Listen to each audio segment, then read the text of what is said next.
Said it would study fresh evidence on airborne transmission of the coronavirus after an international group of scientists concluded it could spread far beyond 2 meters. Meanwhile, WHO Director General Tedros Adhanom Ghebreyesus said the pandemic was showing no signs of slowing down as 400,000 new cases were reported over the weekend. Let's listen in.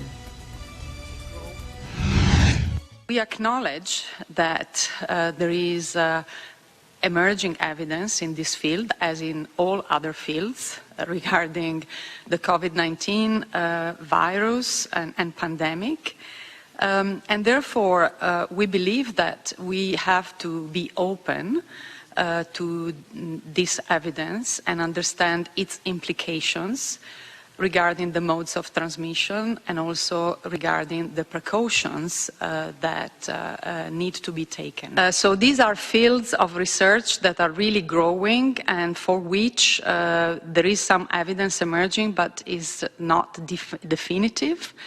And therefore, the possibility of airborne transmission in public settings, especially in very specific conditions, crowded, closed, poorly ventilated settings that have been described cannot be ruled out.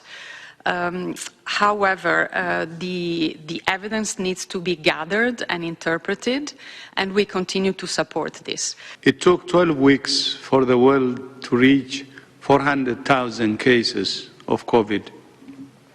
Over the weekend, there were more than 400,000 cases across the globe. There have now been 11.4 million cases of COVID-19 and more than 535,000 lives have been lost. The outbreak is accelerating, and we have clearly not reached the peak of the pandemic. While the number of deaths appears to have leveled off globally, in reality, some countries have made significant progress in reducing the number of deaths, while in other countries, deaths are still on the rise.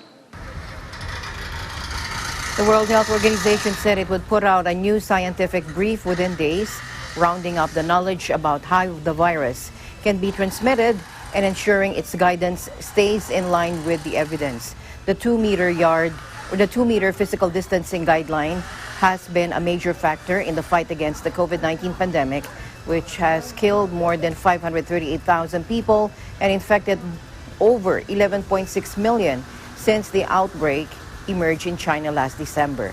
However, the new coronavirus can spread through the air far beyond 2 meters, according to a group of 239 international scientists. When an infected person exhales, they expel droplets. The droplets under 5 micrometers in size can become suspended in the air for several hours and then travel up to tens of meters, according to the experts.